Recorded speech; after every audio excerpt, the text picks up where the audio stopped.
নতুন নিয়মের উপর বাইবেলের পাঠের এই সিরিজে আপনাকে স্বাগতম। এই ৪২টি পাঠে আমরা ৪টি সুসমাচারে প্রদত্ত প্রভু যিশুর ইতিহাস সম্পর্কে শিক্ষা দেব। আমরা বেথলেহেমে খ্রিস্টের নতনম্র জন্মের পূর্ববর্তী দিনগুলি দিয়ে শুরু করব। এরপর আমরা তাঁর আশীর্বাদ ধন্য পরিচর্যা, তাঁর কষ্টভোগ, তাঁর মৃত্যু এবং পুনরুত্থান সম্পর্কে আলোচনা করব। পৃথিবীতে তার নতনম্র জীবন তার স্বর্গারোহণের মাধ্যমে শেষ হয় এবং এর পরে পবিত্র আত্মার আশীর্বাদপূর্ণ বর্ষণ আমরা লক্ষ্য করতে পারি। পরিশেষে আমরা সর্বকালের সর্বশ্রেষ্ঠ সুসমাচার প্রচারক প্রেরিত পৌলের আহ্বান এবং পরিচর্যা সম্পর্কে শিক্ষা দেব। এই শেষ পাঠগুলি প্রেরিতদের কার্যবিবরণী থেকে শেখানো হয়েছে এবং পৌলের মিশনারি যাত্রাগুলি এর মধ্যে অন্তর্ভুক্ত রয়েছে। এই বক্তৃতাগুলির সাথে উপস্থাপিত প্রশ্ন এবং তত্ত্বজ্ঞান অনুশীলনগুলির সাথে পাঠ্য নির্দেশিকাটি ব্যবহার করতে ভুলবেন না। আমরা আশা করি এই পাঠগুলি আপনার জন্য আশীর্বাদের কারণ হবে। ধন্যবাদ। খ্রিস্টের জীবন ও পরিচর্যা সম্পর্কে আমাদের বাইবেল অধ্যয়নের ৯ম পাঠে আমরা প্রেরিতদের যিশুকে অনুসরণ করার উপর আলোকপাত করতে চাই।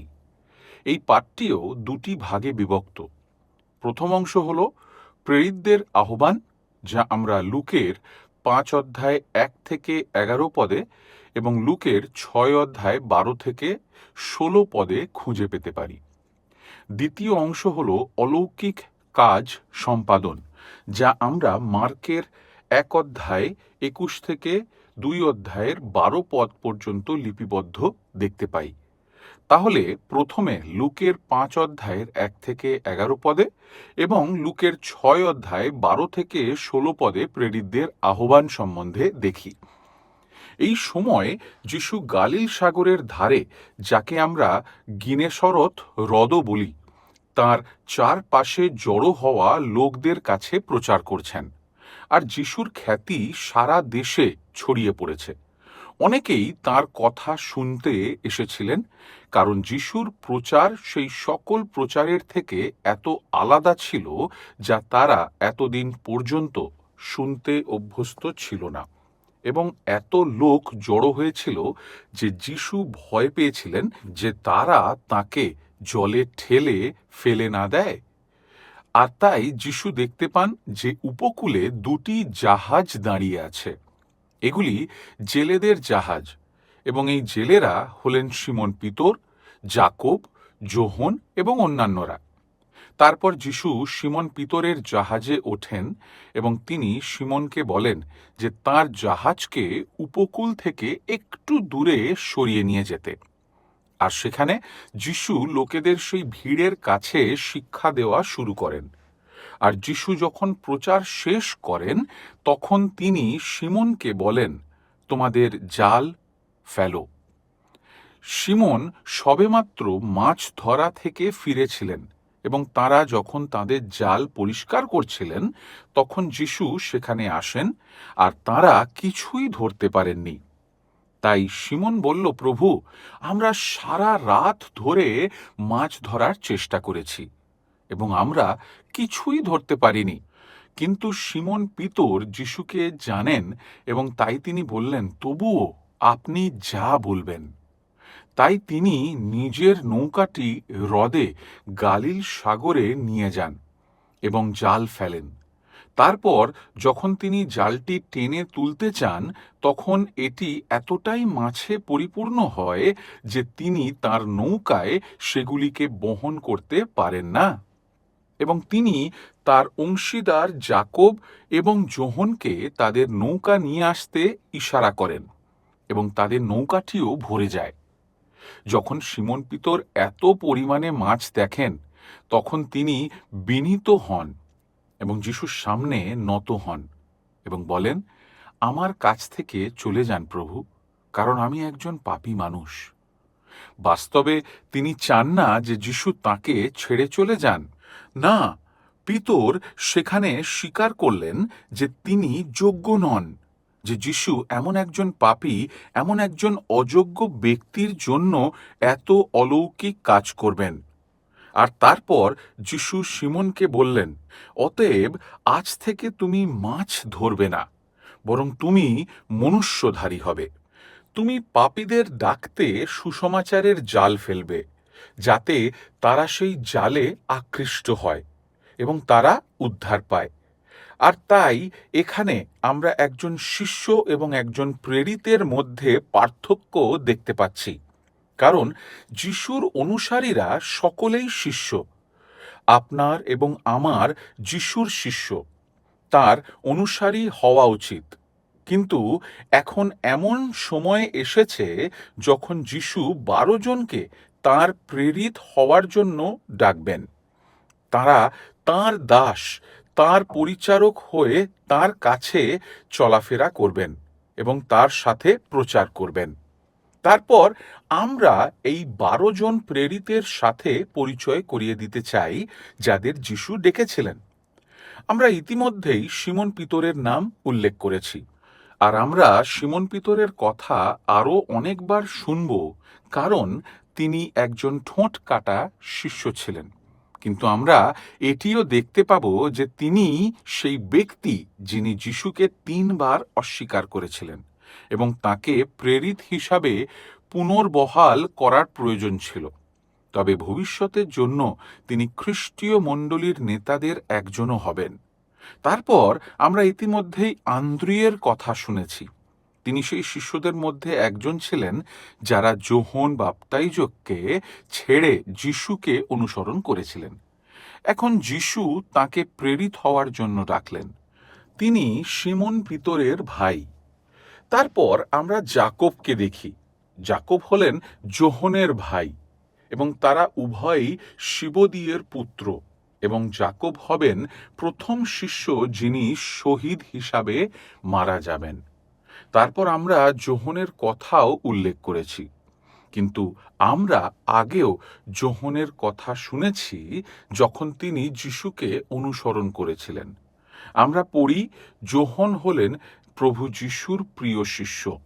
তিনি সেই ব্যক্তি যিনি যিশুর সঙ্গে সবচেয়ে বেশি সময় ছিলেন এবং সবচেয়ে বেশি দিন জীবিত ছিলেন। তিনি যোহন লিখিত সুসমাচার লিখেছেন এবং পাটম দ্বীপে নির্বাসনে থাকাকালীন তিনি প্রকাশিত বাক্য বইটি লিখেছিলেন। তারপর আমরা ফিলিপের কথা শুনেছি এবং যিশু কিভাবে বলেছিলেন, আমাকে অনুসরণ করো, এবং ফিলিপ কিভাবে যিশুর পিছনে পিছনে গিয়ে নথানিয়েলকে ডেকেছিলেন। নথানিয়েলকে বর্থলময়ও বলা হয়।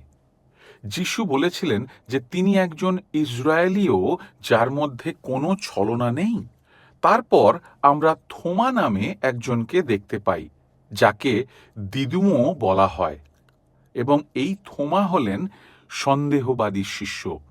তিনি সেই ব্যক্তি যিনি বিশ্বাস করতে পারেননি যে যিশু মৃতদের মধ্য থেকে পুনরুত্থিত হয়েছেন, যিনি বলেছিলেন তার হাতে গর্ত ও কুক্ষি দেশে ক্ষত না দেখা পর্যন্ত বিশ্বাস করব না।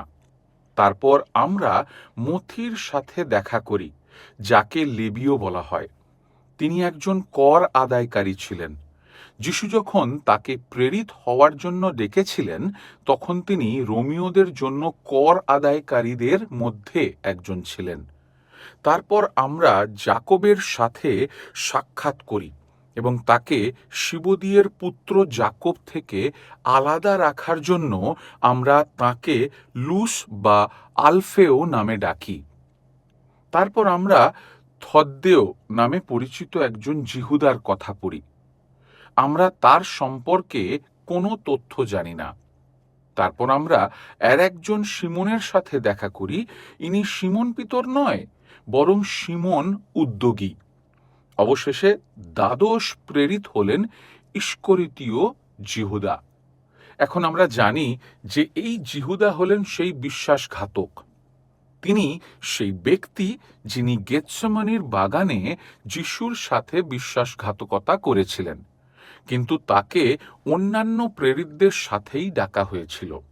এমনকি তাকে প্রেরিতদের কোষাধ্যক্ষ বলা হতো। এমনকি তিনি প্রেরিতদের সাথে ভ্রমণ করেছিলেন, প্রেরিতদের সাথে প্রচারও করেছিলেন। তবুও তার মধ্যে শয়তান ছিল। তিনি যিশুর প্রকৃত শিষ্য ছিলেন না। তিনি এই পৃথিবীর ধন সম্পদ পাওয়ার জন্য যিশুকে অনুসরণ করেছিলেন।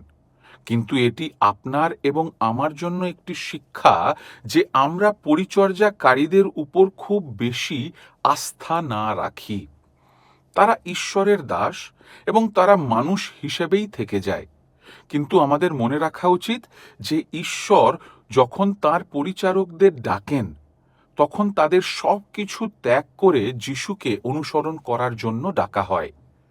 এটি এমন কিছু যা আমাদের মাংসের বিরুদ্ধে যায়, কারণ এর অর্থ হতে পারে যে আমাদের নিজেদের পেশা ছেড়ে যেতে হবে অথবা আমাদের পরিবার ছেড়ে যেতে হবে। কিন্তু যখন ঈশ্বর ডাকেন, তখন এটি একটি অপ্রতিরোধ্য আহ্বান, এবং তারপরে তারা যিশুর জন্য সব কিছু ত্যাগ করতে ইচ্ছুক হয়। তাই আপনার এবং আমার জন্য প্রশ্ন হল, প্রকৃত খ্রিস্টীয় শিষ্যত্ব কি? যখন আপনাকে এবং আমাকে খ্রিস্টের শিষ্য হওয়ার জন্য ডাকা হয়, তখন এর অর্থ কি? এর অর্থ হল আমাদের নিজেদেরকে অস্বীকার করতে হবে। আমরা হয়তো এটি নিজেদের জন্য নাও করতে পারি, কিন্তু আমাদের অবশ্যই তাঁর জন্য এটি করতে হবে, এবং তাই আমাদের অবশ্যই ক্রুশ তুলে নিতে হবে এবং যিশুকে অনুসরণ করতে হবে। তাহলে ঈশ্বরের বাক্য আমাদের শিক্ষা দেয় যে এটি ক্লেশের একটি উপায়, কিন্তু এটি মাত্র 10 দিন এবং তারপর অনন্ত গৌরব। আর তাই আমরা দেখতে পাই যে যিশু আমাদের পাঠের দ্বিতীয় অংশে সমাজগৃহে যান, যেখানে আমরা অলৌকিক ঘটনাগুলির উপর আলোকপাত করি। আমরা মার্কের প্রথম অধ্যায় 21 থেকে মার্কের দ্বিতীয় অধ্যায় 12 পদের দিকে ফিরে তাকাই, এবং তারপর যিশু বিশ্রামবারে সমাজগৃহে যান এবং যিহুদিদের রীতি অনুসারে তাকে অতিথি হিসাবে কথা বলার সুযোগ দেওয়া হয়, এবং তাই তিনি লোকদের কাছে প্রচার করতে শুরু করেন। আর সমাজগৃহে একজন অশুচি আত্মায় আক্রান্ত ব্যক্তি ছিলেন, এবং সেই ব্যক্তি শয়তান এবং মন্দ আত্মায় পূর্ণ। যদিও সেই মন্দ আত্মা স্বীকার করে যে সে জানে যে যিশু কে, আর তাই সে বলে, তোমার সাথে আমাদের কি কাজ? আমি জানি তুমি কে, তুমি খ্রিস্ট, জীবন্ত ঈশ্বরের পুত্র, তাই না? এখানে শয়তান এমনকি স্বীকারও করে যে সে জানে যে যিশু কে, কিন্তু তারপর যিশু তাকে সেই ব্যক্তিটি থেকে বেরিয়ে আসার জন্য চলে যেতে বলে, আদেশ দেন। তারপর শয়তানকে অবশ্যই বেরিয়ে আসতে হয়েছিল, কারণ যখন ঈশ্বর আদেশ করেন তখন তিনি পরাক্রমের সাথে আদেশ করেন। আর তাই যিশু এই লোকটির মধ্য থেকে এই অশুচি আত্মাকে তাড়িয়ে দেন। তারপর যিশুর খ্যাতি সারা দেশে ছড়িয়ে পড়ে। আর যিশু যখন সমাজগৃহ ছেড়ে চলে যান, তখন তিনি সিমন পিতরের সাথে তার বাড়িতে যান, এবং সেখানে তিনি সিমন পিতরের শাশুড়িকে দেখতে পান। সিমন পিতরের শাশুড়ি জ্বরে অসুস্থ ছিলেন, এবং যিশু তাকে স্পর্শ করেন। তিনি তার হাত বাড়িয়ে তাকে স্পর্শ করেন, এবং তিনি সুস্থ হয়ে ওঠেন। জ্বর তাকে ছেড়ে যায়, এবং সেখানে তিনি আবার এই মহিলাকে সুস্থ করেন। তারপর আমরা দেখতে পাই যে যিশু গালিলের মধ্য দিয়ে ভ্রমণ করেছেন, এবং তিনি ভ্রমণ করার সময় একজন কুষ্ঠরোগী যিশুর কাছে আসে, এবং সেই কুষ্ঠরোগী বলে, যদি আপনি চান আপনি আমাকে শুদ্ধ করতে পারেন। এই কুষ্ঠরোগী যিশুর কথা শুনেছে, এবং সে বিশ্বাস করে যে যিশু তাকে শুদ্ধ করতে পারেন। কিন্তু তার প্রশ্ন হলো, যদি আপনি চান, এবং তারপর দেখুন যিশু কি করেন। তিনি তার হাত বাড়িয়ে তাকে স্পর্শ করেন এবং বলেন, আমি চাই যে তুমি শুচি হও। আর সাথে সাথে কুষ্ঠরোগ চলে গেল। তারপর যিশু এই যুবককে আদেশ দিলেন। তিনি বললেন, তোমাকে অবশ্যই যাজকদের কাছে যেতে হবে, মোশির ব্যবস্থা অনুসারে তোমাকে শুদ্ধিকরণের নৈবেদ্য উৎসর্গ করতে হবে।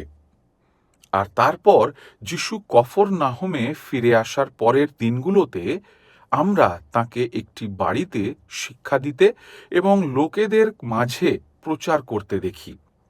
আর এই ঘরটি অনেক লোকে পরিপূর্ণ ছিল। যখন 4 জন বন্ধু একজন পক্ষাঘাতগ্রস্ত ব্যক্তিকে নিয়ে আসে, তারা শুনেছে যে যিশু আবার কফরনাহমে এসেছেন এবং তারা এই লোকটিকে যিশুর কাছে আনতে চায়, কারণ তারা বিশ্বাস করে যে যিশু এই ব্যক্তিকে সুস্থ করতে পারেন। কিন্তু যখন তারা এই বাড়িতে আসে, তখন ঘরটি লোকে পরিপূর্ণ। তারা ভেতরে প্রবেশ করতে পারে না। আর তাই তারা কি করে? তারা বাড়ির ছাদে উঠে গেল। এবং আমাদের মনে রাখা উচিত যে ইসরায়েলের বাড়িগুলির ছাদ সমতল ও পাটাতনযুক্ত। তাই তারা কিছু পাটাতন সরিয়ে সেই লোকটিকে যিশুর ঠিক সামনে নামিয়ে দিল। তাহলে যিশুও এই লোকটিকে সুস্থ করতে ইচ্ছুক, কারণ যারা তার কাছে আসে তারা সকলেই সুস্থ হবে। কিন্তু মনে রাখবেন, তিনি বলেন না যে সেই ব্যক্তি সুস্থ হয়েছে। তিনি বলেন, তোমার পাপ ক্ষমা করা হয়েছে। যে সকল সেখানে উপস্থিত থাকা পণ্ডিতরা এই কথা শুনেছিলেন, তারা তখন বলেন, কি এই লোকটি ঈশ্বর নিন্দা করছে? ঈশ্বর ছাড়া আর কে পাপ ক্ষমা করতে পারে? তারপর যিশু, যিনি তাদের চিন্তা ভাবনা জানেন, তিনি তাদের বলেন, আমার পক্ষে কোনটি বলা সহজ? তোমার পাপ ক্ষমা করা হোক, নাকি উঠো, তোমার বিছানা তুলে নিয়ে হেঁটে বেড়াও। এবং তাই তিনি বলেন, যাতে তোমরা জানতে পারো যে আমার পাপ থেকে আরোগ্য করার এবং ক্ষমা করার ক্ষমতা আছে। তিনি এই যুবককে আদেশ দেন। তিনি বলেন, তোমার বিছানা তুলে নিয়ে হেঁটে বেড়াও। তৎক্ষণাৎ এই ব্যক্তি উঠে দাঁড়ালো এবং তার বিছানা তুলে নিয়ে চলে গেল। তাই আমরা দেখতে পাই যে যিশু তার অনেক অলৌকিক কাজের কারণে আরও জনপ্রিয় হয়ে ওঠেন। আরও অনেক লোক তার পিছনে পিছনে যেতে লাগলো, তার কথা শুনতে চাইল। কিন্তু এখন আমরা আমাদের পাঠ শেষ করছি, কারণ যিশু সেই এক মহান অলৌকিক কাজ করতে এসেছেন এবং তা তিনি আপনার ও আমার জন্য করতে এসেছেন। কিন্তু আমাদের প্রথমে জানতে হবে যে আমরা সকলেই অসুস্থ। তাই কুষ্ঠরোগের মতো আমরা মাথা থেকে পা পর্যন্ত পাপের কারণে অসুস্থ, মারাত্মক পাপ। আর যদি না আমরা আমাদের পাপ থেকে আরোগ্য লাভ করি, তাহলে আমরা মারা যাব এবং ধ্বংস হয়ে যাব। কিন্তু যিশু হলেন স্বর্গীয় চিকিৎসক। তিনি বলেন, তোমরা সকলে যারা পরিশ্রান্ত ও ভারাক্রান্ত, আমার কাছে এসো, আমি তোমাদের বিশ্রাম দেব। এটি আমাদের আকাঙ্ক্ষা এবং আমাদের অংশ হোক। ধন্যবাদ।